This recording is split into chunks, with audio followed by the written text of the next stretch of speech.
ఆగే అబ్బా చూడండి బంద్ చేస్తే కాదు ఛార్జింగ్ బండి నీళ్ళు కొడదామా అమ్మా నీళ్ళు కొడదామా నీళ్ళు కొట్టద్దా పేలుతుందా అబ్బా అది పేలుతుంది ఛార్జింగ్ పెట్టి నువ్వు ఛార్జింగ్ పెట్టి వైర్లు ఆగని మరి ఏం చేద్దాం చెప్పు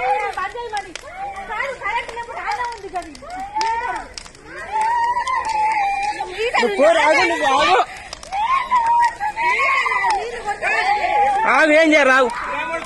మీడయ్యిరా ఛార్జింగ్ బంద్ కానీ అవ్వ నీళ్ళు కొట్టరా అత్తున్నావు అరే దీనికి నీళ్ళు కొట్టరాదు కారా పేలుతాయిరా బండి వెళ్తుందిరా నీళ్ళు కొట్టద్దాంటారా అంటే పేలుతుంది కరెంట్ కదా పేలుతుంది జరుగు